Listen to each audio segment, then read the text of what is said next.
Hey everybody, welcome to my channel, or welcome back to my channel, Chatting with Chops.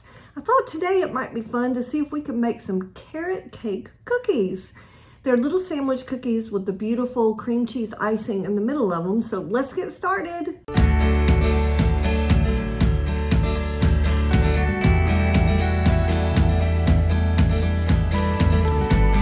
So the first step in making these carrot cake sandwich cookies is look at all my beautiful ingredients.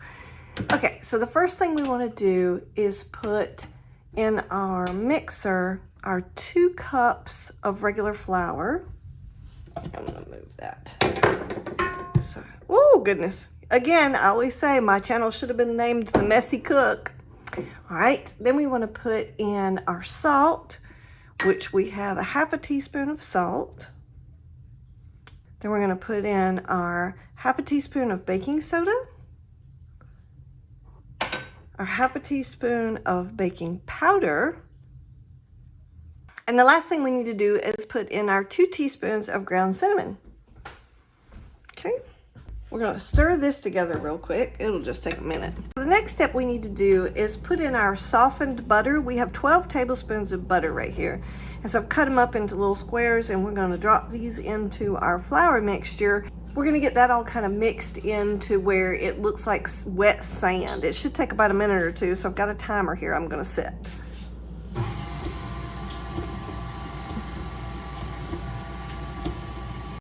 All right, so I'm going to take a spatula and just kind of check the bottom, make sure there's nothing serious stuck to the bottom, and it does kind of look like wet sand, doesn't it? So we're gonna turn the mixer on, and we're gonna put in 1 large egg, and we're going to put 1 teaspoon of vanilla bean paste.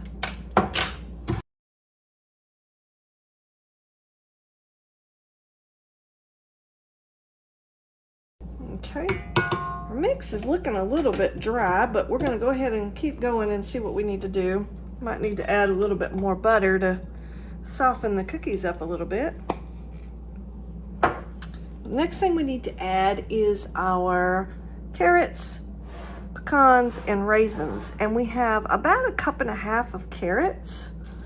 So I'm gonna put those in there. And then we have 1/2 cup of pecans. And we have 1/2 cup of raisins. We're just gonna mix those in and see how that goes. So we might have to add a little bit more butter because they're looking kind of firm at the moment, but let's see what happens.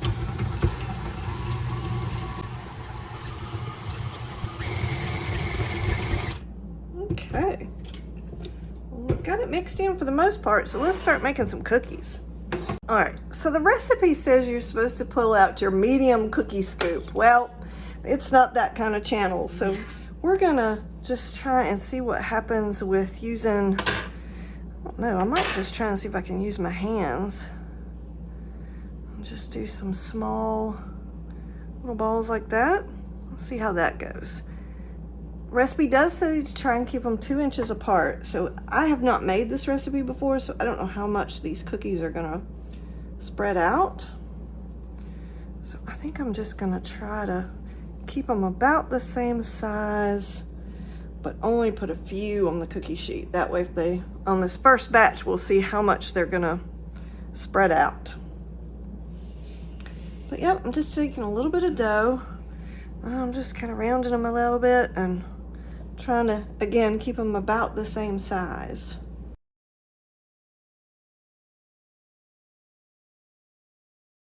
And then we're gonna put these in the oven at 375 degrees for about 12 to 15 minutes. And we're gonna look for them to be just golden brown and see how much they spread out so that we know how to do the future cookie sheets. This is the first batch out of the oven, and you'll see that I had them rounded thinking that they were gonna like kind of spread out like some cookies do. Well, they didn't.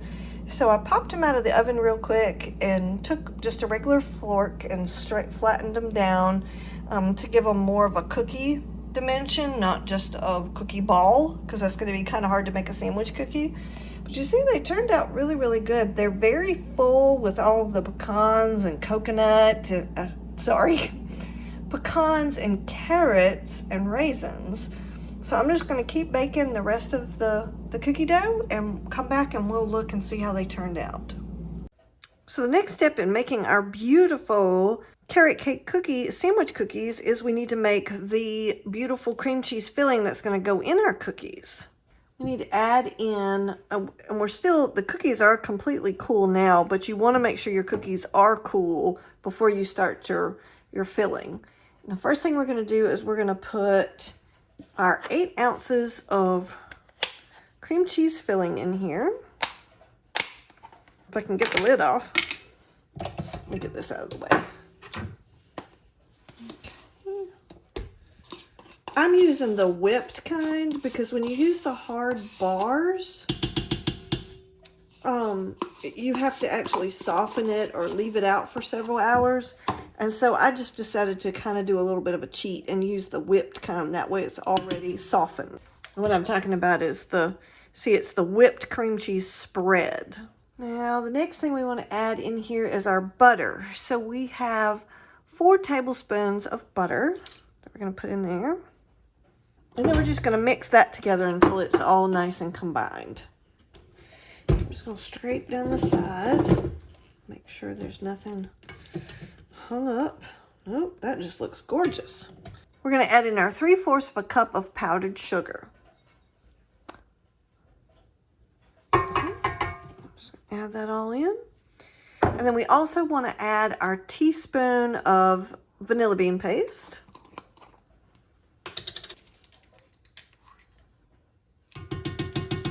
And now we're going to mix that in until it's all nice and beautiful.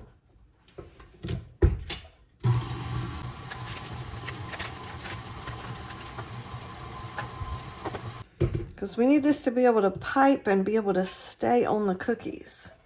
I think that's going to be good. All right, so the next thing we want to do is put, we have our piping bag and we've got our tip already on there. Put us some icing, cream cheese filling into our bag. I'm trying this out. This is not something I normally do. I usually just use the throwaway bags. But I received these as a gift, and so I thought I'd give it a try. All right, I'm just going to put that much in there for right now. Okay. So I just want to shake that down in there really good, and then I'm turning that so that it won't come spraying out the top. All right, and now I'm going to take a little squeeze. Make sure there we go. And now I'm just going to pipe that onto my cookie. Make sure I get plenty, because I have plenty of icing. Set that there, and then I'm going to take a second cookie and just make a nice little sandwich out of it. My cookies are a little bit thicker, so that's going to be interesting. I'm just going to set it down on my platter. All right, so let's see. Let me turn one over this time so I'm ready. Uh-oh, we lost a raisin. Okay. My piping skills leave a lot to be desired because it is not something I do very often. But that's how you learn. Okay. And I'm just going to keep piping the icing in, my nice cream cheese filling, onto my sandwich cookies. And then I'll probably set these in the fridge for a little while and just let them kind of set up a little bit. And then we'll try one and see what we think.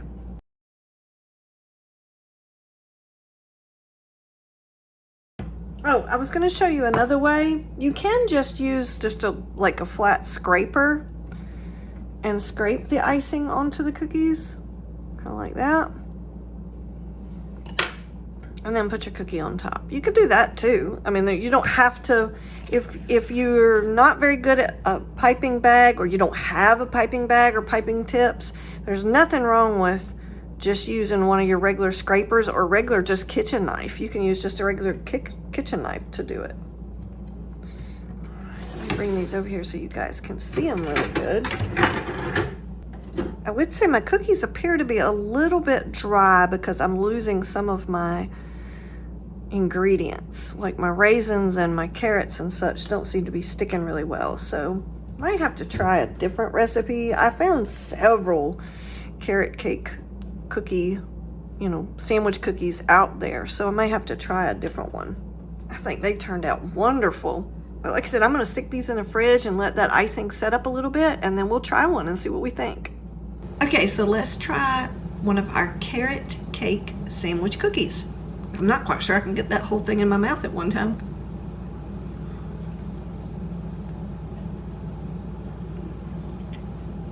That is really good. I would say it's a little bit dry, so the cream cheese filling in the middle is definitely helping that a little bit. I think it does might need a little bit more moisture in it, a little bit more butter or something to kind of make it a little bit moister cookie. I may try a couple of the other recipes and bring y'all along for those later, but don't forget to like and subscribe, and I'll keep making awesome cookies for you. Have a great day.